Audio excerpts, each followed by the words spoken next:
How I Use Gestures by Dr. Niki Kaiser with Imogen and Kate Freezer. What is embodied learning?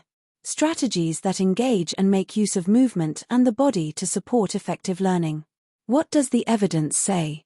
The evidence in this area is consistently positive. Studies comparing embodied cognition approaches were found to have larger impacts on learning than normal curriculum delivery. However, there are a number of limitations to the evidence base, and almost all of the studies took place in primary schools, and in maths, science, and language lessons. Case study from Notre High School, Norwich.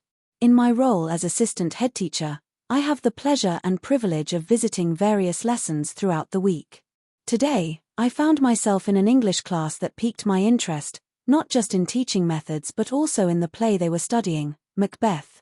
Recently, I read Anne Murphy Paul's The Extended Mind in Action, and I've been thinking a lot about embodied learning ever since, particularly the role of gestures in learning. The lesson I observed today was a powerful demonstration of how gestures, both conscious and unconscious, can enrich understanding. This wasn't a formal observation, I simply dropped into a lesson already in progress.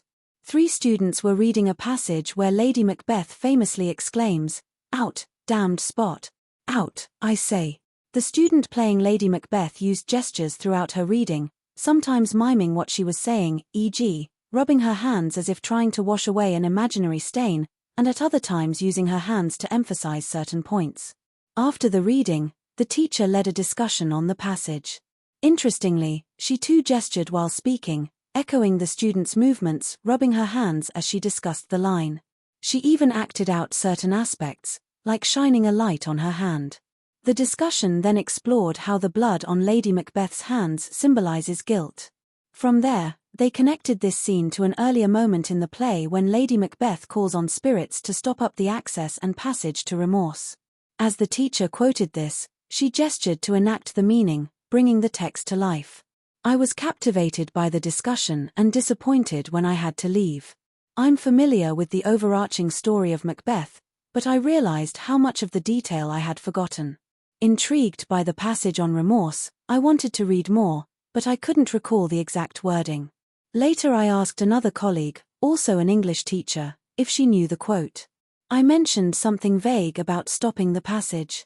Instantly, her gestures mirrored what I had seen earlier in the classroom. As she quoted the line, she unconsciously acted it out in much the same way. Our conversation flowed from there, touching on themes of womanhood, masculinity, and violence. Concepts central to Macbeth that I hadn't fully appreciated before.